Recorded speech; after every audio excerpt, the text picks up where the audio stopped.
वो एक घना जंगल था। चारों ओर ऊंचे ऊंचे वृक्ष और सन्नाटा फैला हुआ था। राजकुमार वरुण अकेला खड़ा इधर उधर देख रहा था। तभी उसकी नजर एक विचित्र तालाब पर पड़ती है। तालाब का रंग ऐसा था मानो उसमें पानी की जगह रक्त बह रहा हो।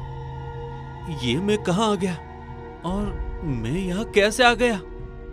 तभी अचानक उसके कंधे पर पीछे से कोई हाथ रखता है। राजकुमार घबराकर तुरंत पीछे मुड़ता है। उसके सामने एक भयावह स्त्री खड़ी होती है, जिसकी लाल लाल आंखें उसे घूर रही होती है। स्त्री का चेहरा डरावना और रहस्यमय था। अचानक राजकुमार जोर से चौंकते हुए हड़बड़ाकर उठ बैठता है। इसका मतलब ये केवल एक सपना था, लेकिन ये सपना इतना वास्तविक क्यों लग रहा था? मानो मैं सच में वहां मौजूद था। वो दोबारा लेटने की कोशिश करता है, पर उसे नींद नहीं आती है। अगली सुबह राजकुमार वरुण महल के बगीचे में टहल रहा था। तभी राजा सूर्य सिंह वहां आते हैं। क्या हुआ वरुण?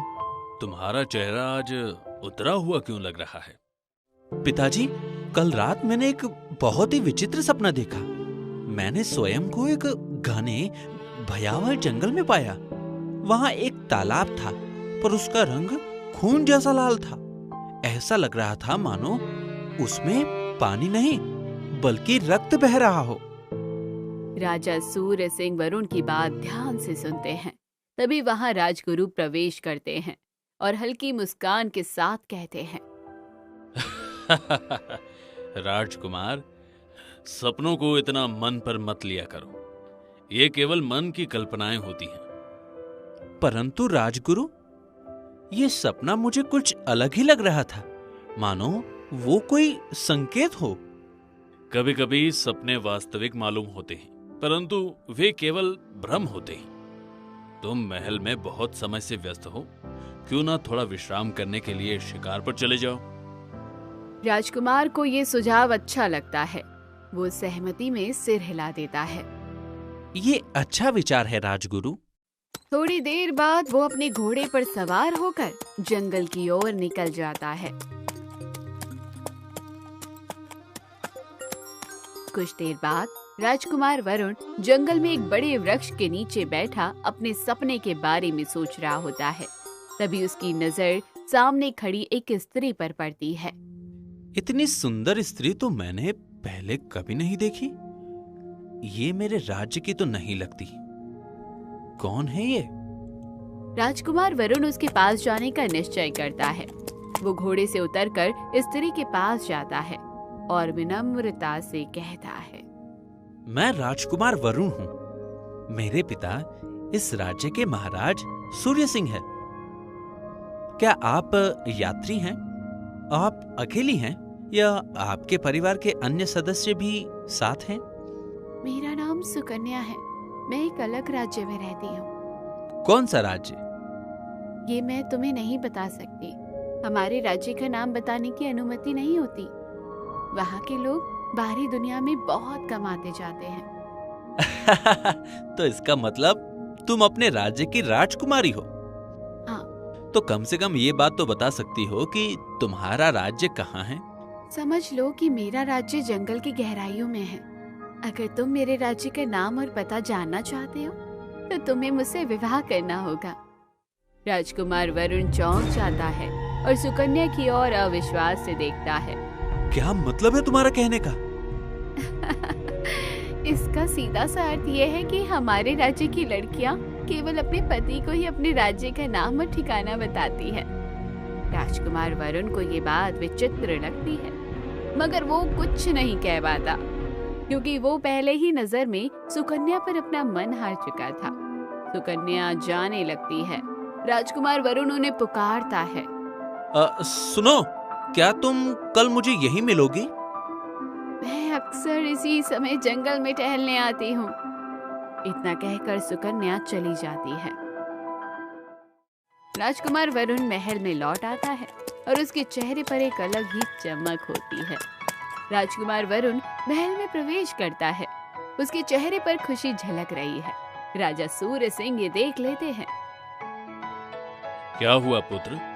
जब तुम जंगल गए थे तो तुम्हारा चेहरा उतरा हुआ था, पर लौटने के बाद तुम्हारे चेहरे पर यह अलग चमक क्यों है? ऐसी कोई बात नहीं पिताजी, जंगल में सुंदर दृश्य ने मेरा मन हल्का कर दिया है। राजकुमार वरुण अपने कक्ष में चला जाता है। वो सुकन्या के बारे में ही सोचता रहता है। वो अपने आप से कहता है, सुकन्या ने कहा कि वो रोज जंगल में टहलने जाती है। क्या वो बस ऐसे ही कह रही थी या मुझे आने का संकेत दे रही थी? मुझे कल फिर से जंगल जाना चाहिए। राजकुमार वरुण यही सोचते हुए सो जाता है। अगली सुबह वो पुनः जंगल जाता है। वहां पहले से ही सुकन्या बैठी होती है। जैसे ही राजकुमार वरुण उसे देखता है, सुकन्या के होठों पर रहस्यमय मुस्कान आ जाती है। मुझे पता था कि तुम अवश्य आओगे वरुण। कल जब मैं तुम्हारी आंखों में देख रही थी तो मुझे उनमें अपने लिए प्रेम की झलक साफ दिखाई दी। सुकन्या, तुम सच कह रही हो? लेकिन जानती हो, जब मैंने तुम्हें पहली बार देखा था तभी मेरा दिल तुम्हारे लिए धड़कने लगा था। मुझे पहली ही नजर में तुमसे प्रेम हो गया था। सुकन्या शर्मा कर हल्की मुस्कान देती है। इतनी भी क्या जल्दी है राजकुमार, कल ही तो हम मिले थे। न जाने क्यों, लेकिन मुझे ऐसा लगता है कि मैं तुम्हारे बिना एक पल नहीं रह सकता। सुकन्या ये सुनकर रहस्यमय अंदाज में मुस्कुराती है। उसकी आंखों में अजीब सा आकर्षण था। सच कहूँ तो मेरा भी यही हाल है। अगर तुम चाहो तो हम अभी भी विवाह कर सकते हैं। राजकुमार वरुण ये सुनकर चौंक जाता है। ये क्या कह रही हो तुम? मैं एक राजकुमार हूँ। अगर मैं तुमसे अभी विवाह करके महल ले जाऊंगा तो पिताजी चौंक जाएंगे। आप एक राजकुमार हैं। क्या आपको अपने फैसले लेने की आजादी नहीं है? या आपके जीवन के निर्णय आपके पिताजी करते हैं? वरुण के चेहरे पर गंभीरता छा जाती है। वो कुछ पल सोचता है और फिर सुकन्या की ओर देखता है। नहीं, मैं अपने जीवन के फैसले लेने के लिए स्वतंत्र हूँ और मैं तुमसे अभी विवाह करूंगा। तो भी ठीक है, पास ही एक मंदिर है, वहाँ एक पुजारी रहते हैं, हम वहीं विवाह करेंगे। सुकन्या वरुण को जंगल में एक पुराने मंदिर की ओर ले जाती है। मंदिर बहुत ही रहस्यमयी और प्राचीन दिखता है। वहाँ एक वृद्ध पुजारी पहले से ही मौजूद है। वरुण मंदिर को देखता है और अनजाने भय से भर जाता है, लेकिन कुछ नहीं कहता। थोड़ी देर बाद पुजारी सुकन्या और वरुण का विवाह संपन्न कर देते हैं। विवाह के पश्चात राजकुमार वरुण सुकन्या को लेकर महल लौटता है। महल के राज दरबार में राजा सूरज सिंह अपने सिंहासन पर बैठे थे। राजकुमार वरुण सुकन्या के साथ खड़ा था। राजा की आंखों में आश्चर्य था। वरुण, ये कौन है जो तुम्हारे साथ आई है? पिताजी, ये आपकी बहू और मेरी पत्नी है। राजा सूरज सिंह ये सुनकर आश्चर्यचकित हो जाते हैं। तुम किसे ब्याह करके ले आए हो? ये संगमगढ़ की राजकुमारी सुकन्या है। उनके पिताजी हमारे लिए सहमत नहीं थे। वे चाहते थे कि सुकन्या का विवाह किसी और राजकुमार से हो, लेकिन मैं सुकन्या से प्रेम करता था, इसलिए मैंने उससे विवाह कर लिया। राजा सूरज सिंह मुस्कुराते हैं। तब तो तुमने बड़ा साहसी कार्य किया है। समय आने पर मैं संगमगढ़ के राजा से इस विषय में बात करूंगा। राजकुमार वरुण अपनी पत्नी सुकन्या को अपने कक्ष में ले जाता है। समय बीतता है। वरुण और सुकन्या का प्रेम और गहरा हो जाता है। 1 वर्ष के भीतर सुकन्या एक सुंदर पुत्री को जन्म देती है। महल में खुशियों का माहौल छा जाता है। रात के समय राजकुमार वरुण अपनी पुत्री को गोद में लिए सुकन्या के पास बैठा था। दोनों अपनी नन्ही बच्ची को देख रहे थे। सुकन्या, जब हमारी पहली मुलाकात हुई थी तब तुमने अपने राज्य का नाम नहीं बताया था और तुमने कहा था कि तुम्हारे राज्य के विषय में केवल पतियों को बताया जाता है। सुकन्या रहस्यमय अंदाज में मुस्कुराती है। तो अब तुम्हें इसकी याद आई? हाँ, तुमसे शादी करने के बाद न जाने क्यों मुझे याद नहीं रहा तुमसे पूछने की कि तुम किस राज्य की हो। ये बड़ी ही विचित्र बात है, जबकि विवाह करने के तुरंत बाद मुझे तुमसे पूछना चाहिए था। मुझसे विवाह करने के बाद तुमने अपने पिता से झूठ बोला कि मैं वल्लभगढ़ की राजकुमारी हूँ। शायद तुमने इसी झूठ को सच मान लिया। अब मैं तुम्हारे राज्य जाना चाहता हूँ। मैं तुम्हारे माता पिता से भी मिलना चाहता हूँ। ठीक है, लेकिन एक शर्त है। कैसी शर्त? मैं तुम्हें अपने राज्य में ले चलूंगी, लेकिन केवल तुम्हें और हमारी पुत्री को। तुम्हें इस बात को किसी और से साझा नहीं करना होगा। ऐसा क्यों सुकन्या? जब तुम मेरे राज्य पहुंचोगे तो सब स्वयं समझ जाओगे। अगले दिन वो अपने पिता से कहता है कि वो शिकार के लिए जा रहा है, और फिर सुकन्या तथा अपनी पुत्री के साथ महल से निकल जाता है। वो घने जंगल की ओर बढ़ने लगते हैं। राजकुमार वरुण जंगल की गहराई में था। चारों ओर घने जंगल, पेड़, झाड़ियां थी। तभी उसकी नजर दूर एक भव्य नगर पर पड़ती है। वो अचंभित होकर ठहर जाता है। ये क्या? जंगल के बीचों बीच इतना सुंदर नगर? ये तो असंभव सा लगता है। सुकन्या हल्की मुस्कान के साथ उसकी ओर देखती है। जब तुम हमारे नगर के भीतर आओगे तो इसकी सुंदरता देखकर दंग रह जाओगे। राजकुमार वरुण नगर की ओर बढ़ने ही वाला होता है कि अचानक उसकी नजर झाड़ियों के बीच बने एक तालाब पर पड़ती है। वो ठिठक जाता है और तालाब को ध्यान से देखने लगता है। ये तालाब, ये तो मैंने पहले भी कहीं देखा है। हाँ, यही तालाब मैंने अपने एक सपने में देखा था, और वो सपना बहुत भयानक था। सपने तो सपने होते हैं। कभी कभी हम वही देख लेते हैं जो हकीकत में मौजूद होता है। चलो नगर में प्रवेश करें। राजकुमार वरुण सुकन्या के साथ नगर की ओर बढ़ता है। नगर के द्वार पार करते ही उसे एक भव्य बाजार दिखाई देता है। चारों ओर रंग बिरंगे वस्त्रों में महिलाएं काम कर रही थी। कोई दुकान चला रही थी, कोई वस्त्र बना रही थी, कोई गहनों की सफाई कर रही थी, लेकिन वहाँ एक भी पुरुष नहीं दिखता। ये कैसा नगर है? यहाँ कोई पुरुष नहीं दिख रहा। हमारे नगर में पुरुष नहीं होते। इस समय नगर में केवल एक ही पुरुष है, और वो हो तुम। राजकुमार वरुण के माथे पर पसीना छलक जाता है। वो कुछ बोलने ही वाला था कि उसकी नजर एक विशाल महल पर पड़ती है। महल के शिखर स्वर्ण से जुड़े हुए थे। दीवारों पर अद्भुत कलाकृतियां बनी हुई थी। वो महल देख रहे हो? वो मेरा ही महल है। चलो अंदर चलते हैं। राजकुमार वरुण सुकन्या और अपनी पुत्री के साथ महल के विशाल द्वार से अंदर प्रवेश करता है। वहाँ एक भव्य दरबार सजा हुआ था। दरबार के मध्य में एक भव्य सिंहासन रखा हुआ था, जिस पर एक सुंदर स्त्री बैठी हुई थी। जैसे उसकी नजर सुकन्या पर पड़ती है, उसकी आंखों में एक रहस्यमय चमक आ जाती है। मुझे पूरा विश्वास था कि तुम इस कार्य में सफल हो जाओगी। आप कौन हैं? और आपके कहने का क्या मतलब है? मैं सुकन्या की माँ हूँ। ये कैसे संभव है? आप तो सुकन्या की उम्र की लग रही हैं, फिर आप उसकी माँ कैसे हो सकती हैं?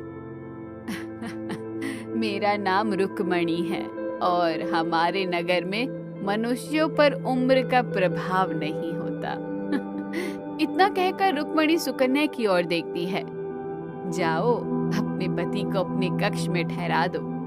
सुकन्या राजकुमार वरुण को महल के एक विशाल कक्ष में ले जाती है। वरुण गहरी सोच में डूबा हुआ था। क्या हुआ? कैसी गहरी सोच में डूबे हो? न जाने क्यों मुझे यहाँ पर सब कुछ विचित्र लग रहा है। नगर का माहौल विचित्र सा है। चलो मैं तुम्हें अपने नगर में घुमा देती हूँ। सुकन्या अपनी पुत्री को कक्ष में झूले पर बिठा देती है और वरुण को नगर की गलियों में लेकर निकलती है। वरुण चारों ओर देखता है, हर ओर केवल स्त्रियां ही थी। सब्जी बेचने वाली, गहने वाली, राजकार्य करने वाली, हर कार्य करने वाली स्त्रियां ही थी। ये कैसा नगर है? यहाँ एक भी पुरुष नहीं। मैंने बताया तो था, हमारे नगर में पुरुष नहीं होते वरुण।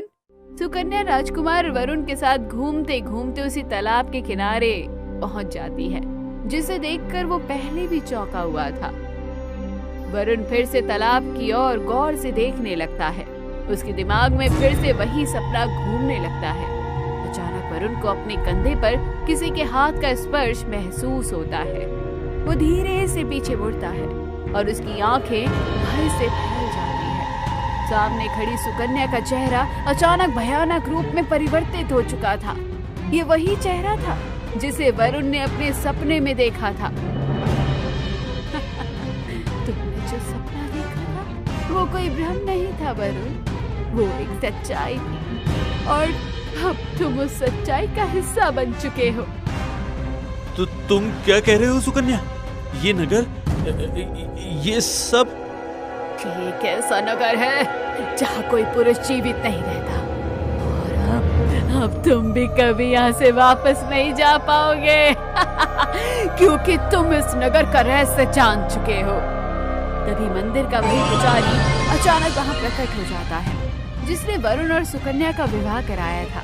उसे देखकर वरुण चौंक जाता है। पुजारी जी, आप यहाँ कैसे? देखते ही देखते उसका शरीर बदलने लगता है। वो रंग बिरंगे प्रकाश में लिपट जाता है।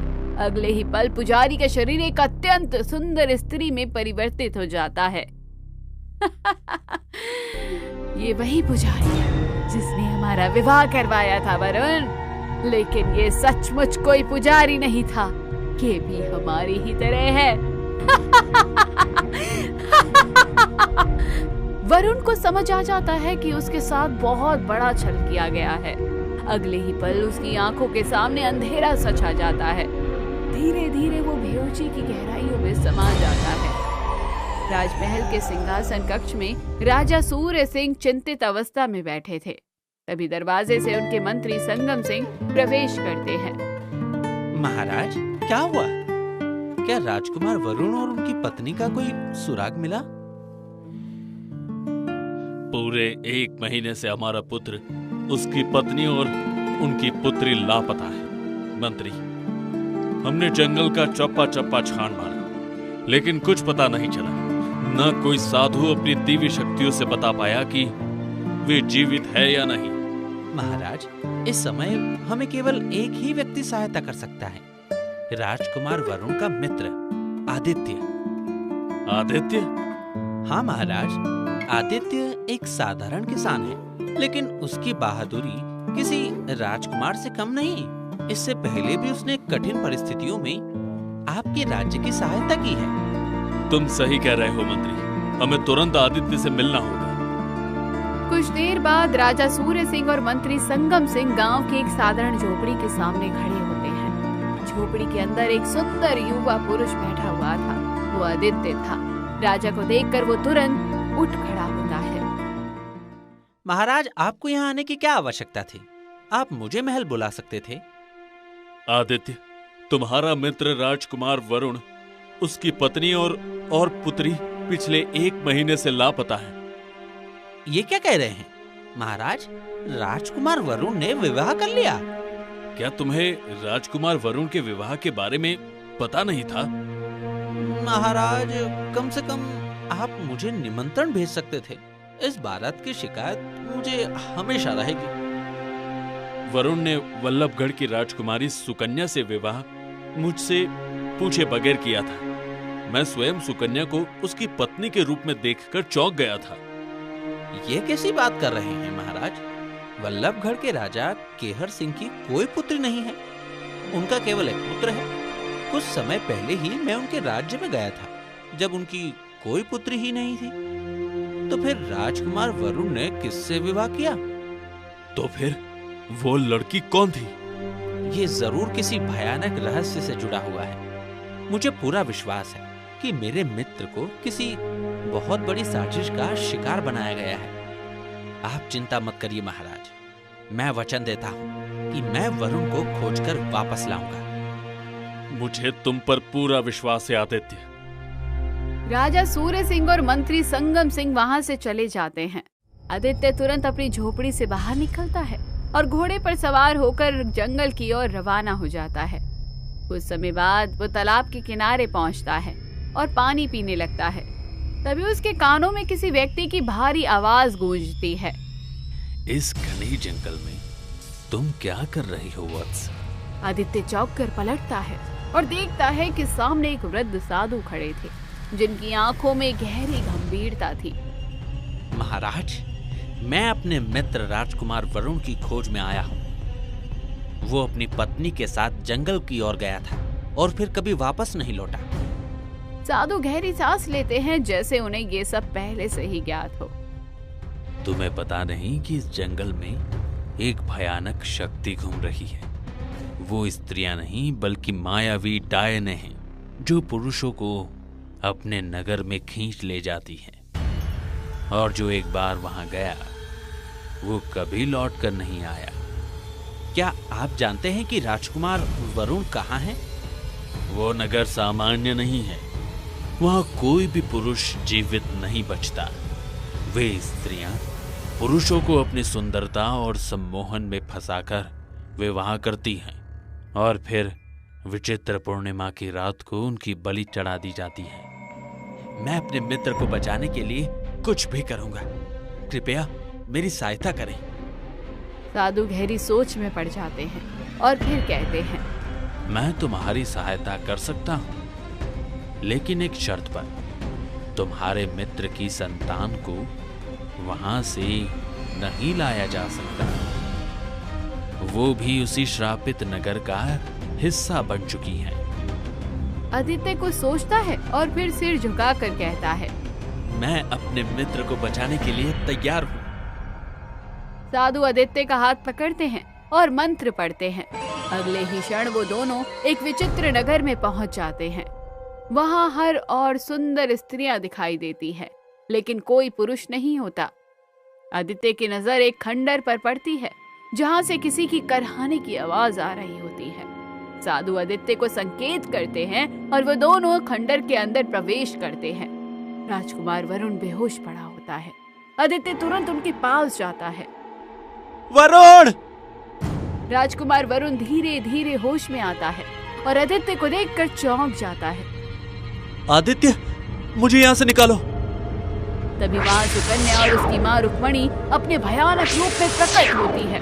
उनकी आंखों में क्रूरता झलक रही होती है। ये मनुष्य यहाँ से वापस नहीं जाएगा। साधु एक कदम आगे बढ़ाते हैं और दृढ़ स्वर में कहते हैं, आज विचित्र पूर्णिमा की रात है। मुझे पता है कि आज के बाद तुम अगले 50 वर्षों तक अपने नगर से बाहर नहीं आ सकोगी। साधु मंत्र पढ़ते हैं और रुक्मणी तथा सुकन्या के शरीर पर जलन होने लगती है। वो बेबस होकर चीखने लगती है, नहीं, तुम ऐसा नहीं कर सकते। लेकिन साधु अपने मंत्र को जारी रखता है। अगले ही पल वो वरुण और आदित्य का हाथ पकड़ते हैं और मंत्र पढ़ते हुए वहां से गायब हो जाते हैं। अगले ही क्षण वो खुद को जंगल के किनारे पाते हैं। राजकुमार वरुण अब पूरी तरह से होश में आ चुका था। वरुण, तुम अब तक सम्मोहित में थे। ध्यान रखना, कभी इस जंगल की ओर मत जाना। इतना कहकर साधु अदृश्य हो जाते हैं। आदित्य और वरुण महल की ओर बढ़ते हैं। जैसे ही वो महल में प्रवेश करते हैं, राजा सूर्य सिंह और मंत्री संगम सिंह उन्हें देखकर प्रसन्न हो जाते हैं। वरुण, मेरे पुत्र। राजकुमार वरुण राजा सूर्य सिंह के चरणों में गिरकर कहता है, पिताजी, मैंने बहुत बड़ी भूल की थी, लेकिन आदित्य के कारण मैं वापस आ सका हूँ। राजा सूर्य सिंह आदित्य को देखता है और उसकी पीठ थपथपाता है। आदित्य, तुमने फिर से अपनी बहादुरी से हमारे राज्य की रक्षा की है। राजकुमार वरुण मुस्कुराता है। उसी दिन से राजकुमार वरुण ने ये निश्चय कर लिया कि वो फिर कभी भी जंगल की ओर नहीं जाएगा। तो दोस्तों, कहानी यहीं खत्म हुई। कहानी कैसी लगी कमेंट बॉक्स में जरूर बताइए। चैनल को अभी तक सब्सक्राइब नहीं किया है तो जरूर कर लीजिएगा। मिलते हैं अगली वीडियो में। Thanks for watching.